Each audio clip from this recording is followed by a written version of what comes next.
गजेंद्र सिंह खेमसर ने जो बीकानेर में प्रसूताओं की मौत हुई उसके ऊपर एक हास्यास्पद बयान दिया है कि महिलाएं जो है क्या वो नाचती हुई आ रही थी। देखिए, स्वास्थ्य मंत्री जिस तरह से फ्रस्ट्रेशन में गुस्सा कर रहे हैं उससे एक बात साबित हो गई कि जो महिलाओं की जो वहाँ पर किडनी फेल हुई है बीकानेर में, उसके लिए सरकारी दवा जिम्मेदार है। मैं पहले से कह रहा हूँ कि ये राजस्थान की भाजपा की सरकार इंजेक्शन और दवाई के नाम पर जहर बेच रही है। कफ सिरप से पहले डेथ हुई तब भी हमने कहा था, और अभी कोटा में जो रिपोर्ट आई है उसमें स्वास्थ्य मंत्री खुद ये कह रहे हैं कि ये जो डेथ हुई है इस डेथ का कारण ये है कि इंजेक्शन में पानी था।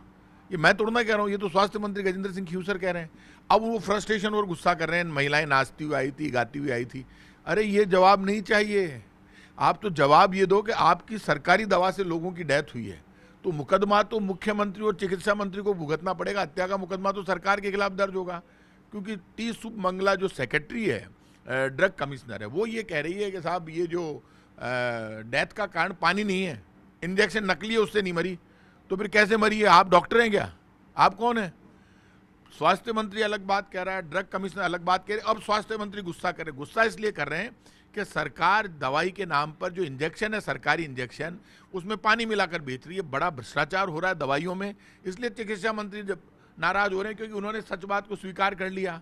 तो अब आपके नाराज होने से गलत बयान देने के लिए तो आपको माफी मांगनी चाहिए, लेकिन भजनलाल शर्मा को सामने आना चाहिए, आकर बोलना चाहिए। क्यों नहीं जा रहे वहाँ हेलीकॉप्टर लेके? चिकित्सा मंत्री को साथ लेकर जाओ। कोटा में जो महिलाओं की डेथ हुई उसके लिए जिम्मेदारी सरकार की तय कर दी, और उनको आप सहायता दो, सरकारी सहायता उपलब्ध कराओ, और स्वीकार करो कि ये जो आप दवाइयाँ ला रहे हो वो भ्रष्टाचार की दवाइयाँ हैं।